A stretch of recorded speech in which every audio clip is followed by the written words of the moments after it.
자, 그러면 이제 다음 키워드 쓰레기 대란으로 좀 넘어가 보도록 하겠습니다.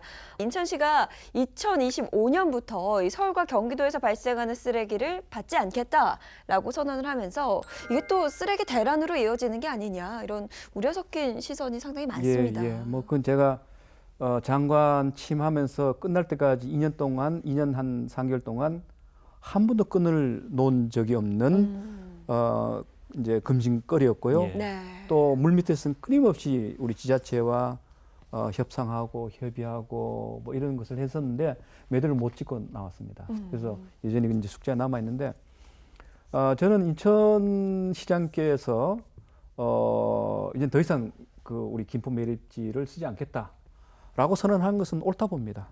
그렇게 가야 된다 봅니다.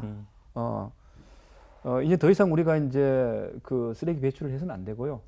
쓰레기 배출을 하더라도 쓰레기를 가능하다면 재활용하고 이른바 순환경제 체제를 예. 이룩하고 그다음에 부득불 나오는 쓰레기는 이제는 그 소각을 해서 그야말로 이제 잔재만 남고 매립을 한다면 소각 잔재만 매립을 하는 그리고 그것도 어느 시점에 가서는 매립 자체를 근본적으로 금하는 예. 그게 환경부 정책이고 선진국의 정책입니다. 그래서 저는 그 우리 인천시장님께서 뭐 여러 가지 이제 배경에서 그걸 말씀을 하셨습니다만 난 방향은 옳다 보고요. 그렇게 될 수 있도록 하는 것이 사실은 중앙정부도 도와줘야 되고 또 관련 지자체도 해야 되는데 현실이 그렇지 못하다는 데 문제가 있는 겁니다.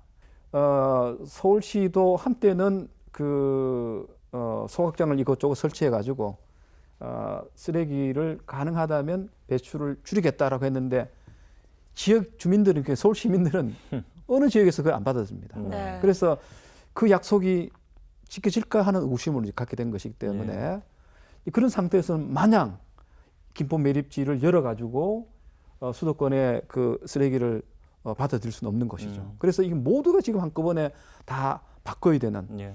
그래서 우리 환경부는 제가 있는 동안 자원순환 대전환이라는 이제 그 정책을 도입을 했고 또 그걸 실현하기 위한 여러 가지 이제 법 제도를 개선하고 있습니다.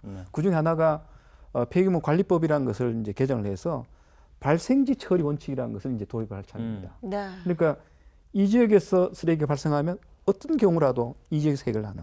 박남춘 시장이 저희 출연하셔서 했던 얘기 이제 공감하신다고 예, 한 얘기가 예. 보통 우리 집에서 생성된 쓰레기를 만약 예인 씨랑 제가 나란히 산다. 그러면 우리 집에서 발생된 쓰레기를 너희가 좀 받아줘. 그간은 이렇게 만약 했다고 치면은 네. 우리 집에서 발생한 쓰레기는 어떻게든 내가 태우던 재활용을 하던 내가 해결하겠다라는 그런 개념이라고 말씀하셨는데 똑같은 얘기를 그게 이제 좀 발생지 예. 처리 원칙이라 해서 지금 법으로는 이제 도입되어 있습니다. 아 그래요? 돼 있는데 예. 우리 지금 법에 들어와 있는 내용은 그 지정 폐기물, 산업 폐기물입니다. 생활 예. 폐기물이 아니고 그래서 광역 단위 간 지정 폐기물이 이동할 때는 그 법에서는 그 받아들인 지역에서 허가를 해줘야 됩니다. 그리고 그 지역에서 우리 지역의 땅을 이용해 가지고 매립을 하거나 소각을 하게 된다면 비용이 발생하기 때문에 돈을 내라. 그래서 이제 지역 간 거래를 통해서 그걸 이제 하도록 돼 있는데 아직까지는 이제 그런 방식으로 김포 매립지를 어떻게 할지에 대한 논의를 지금 하고는 있지 않습니다. 예. 인천시는 무조건 안 쓰겠다 그러고 경기도나 서울시에서는 여전히 거기에 대해서 어떻게 하겠다 입장을 밝히지 않는 그런 상태이기 때문에 여전히 관련 지자체들이 훨씬 더 많이 논의를 해야 되는 그런 어떤 상황이라고 볼 수 있습니다. 예. 말씀드린 대로 이제 박남춘 인천시장의 어떤 그런 취지에는 공감을 합니다만 당장 이제 2025년 몇 년 남지 않았습니다. 이 시기에 맞춰서 각 지자체와 환경부 그리고 인천시가 조율을 어떻게 해나갈 수 있을 것인가 이게 관건이 아닐까 좀 지켜봐야 될 문제인 것 같습니다.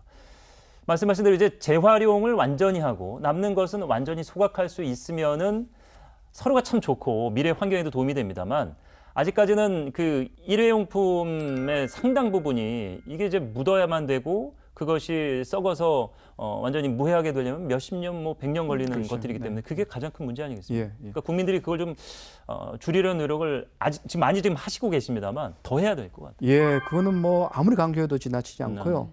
우리나라가 그 재활용률은 굉장히 높습니다. 네. 재활용률은 한 80% 중반대가 될 정도로 OECD 국가 중에서 가장 높습니다. 분리수거를 잘하시고 잘하고 계신 거죠. 재활용도 많이 하고 있는데 그럼에도 불구하고 이를테면 그 플라스틱 그 제품 사용이라든가 그다음에 폐플라스틱의 방출량은 또 세계에서 가장 또 많습니다. 그만큼 우리가 지금 요즘같이 비대면 그런 사회에서 뭐 배달이라든가 이런 걸 통해서 택배라든가 이런 걸 통해서 하다 보니까 특히 지금 코로나19 상황에서 일회용 폐기물의 방출이 너무 많이 늘었습니다. 네. 그래서 제가 정부에 있을 때 어쨌든 그것 때문에 현장도 수없이 나갔고 네. 또 맨날 언론에서는 폐기물 대란 이야기도 나오고 해서 네. 정말 노심초사했던 그런 일종의 정책 과제였는데 여전히 그건 풀지 못하고 있고요. 어쨌든 이 문제는 지금 뭐 폐기물 처리의 문제일 뿐만 아니라 앞으로는 탄소 배출을 줄이기 위해서라도 폐기물을 재활용해야 됩니다. 이를테면 지금 우리가 이제 그 석유화학에서 많은 탄소를 배출하거든요. 특히 납사를 만들어 가지고 네. 그거 가지고 플라스틱 만드는데 지금 지상에는 엄청난 폐 플라스틱이 쌓여 있습니다. 그걸 우리가 잘 분해를 하면 거기서 기름이 나와요. 그리고 다시 플라스틱 원료가 나옵니다. 예. 그러니까 플라스틱 투 플라스틱 이런 재활용의 메커니즘을 이제 막 만들게 된다면 플라스틱이 쓰레기가 안 되고 그냥 플라스틱이 계속 새 그렇죠. 쓰레기 플라스틱으로 존재하면 새 가능한 이제 얘기가 되는 거죠. 원료가 되는 것이죠. 오. 그러면 에너지 줄고 그다음에 탄소도 줄고 예. 탄소 배출 줄고 폐기물 양도 줄고 그렇게 해서 지금은 2050년 탄소 중립화 과제 속에 그 순환 경제 부분이라고 있습니다. 그 부분에 이제 그런 사업들이 포함되어 있습니다.